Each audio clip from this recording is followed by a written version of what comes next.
Monsoon सत्र से पहले जो सर्वदलीय बैठक हुई है उसके बाद आपको बताएं कि केंद्रीय मंत्री किरण रिजिजू ने यहां पे विपक्ष से समर्थन मांगा है। जी हां, किरण रिजिजू ने साफ तौर से कहा है कि अगर सरकार और विपक्ष दोनों समर्थन में रहेंगे तो सबकी बात सुनी जाएगी और बात सुनने के बाद निर्णय भी लिया जाएगा। आपको बताया कि संसद के मानसून सत्र से पहले सरकार ने सभी दलों की बैठक बुलाई थी।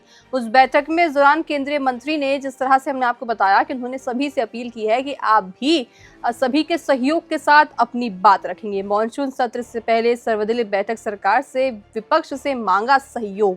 किरण रिजिजू ने साफ तौर से सभी से अपील की है, विपक्ष से अपील की है कि सहयोग बना के रखिए। देखिए, आपको बताएं कि मानसून सत्र से पहले इस तरह की अपील कोई आम नहीं है, क्योंकि सबको पता है कि जब मानसून सत्र कल होगा तो उसमें पूरी तरह से विपक्ष आमने सामने सरकार के आ जाएगा।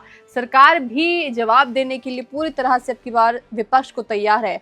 और साथ ही साथ आपको बताएं कि विपक्ष सरकार को दो तीन चीजों में बहुत ज्यादा अहम घेरने की जरूरत कर रही है। एक तो नीट पेपर लीक के मामले में, परिसीमन बिल, महिला आरक्षण, इन तमाम चीजों के लिए विपक्ष जो है तैयारी कर चुका है सरकार को घेरने की। और उसके बाद आपको बताएं कि किरण रिजिजू ने जिस तरह से समर्थन की अपील की है, साथ ही उन्होंने कहा कि जो आज सर्वदलीय बैठक हुई उस बैठक में सभी तरह से सारी चीजें रखी गई और आज की बैठक पूरी तरह से सही हुई, लेकिन बिना किसी झगड़े के। लेकिन आपको पता है, उससे पहले जब सर्वदलीय बैठक चालू होने वाली थी उससे पहले विपक्ष के कुछ सांसद बाहर निकल गए थे, लेकिन उनको समय रहते अंदर वो आ गए हैं और उसके बाद सर्वदलीय बैठक चालू भी हुई, समय रहते पूरी भी हुई। देखिए दर्शकों, अब देखने वाली बात ये होगी कि जब मानसून सत्र चालू होगा उस मानसून सत्र में किस तरह से विपक्ष सरकार को घेरता हुआ नजर आएगा और सरकार अपने आप को किस तरह से बचाती हुई नजर आएगी। और सरकार भी देखिए कहीं ना कहीं विपक्ष पर हमलावर होगी, क्योंकि जाहिर सी बात है जब विपक्ष सरकार को घेरेगा तो सरकार भी विपक्ष को घेरती हुई नजर आएगी।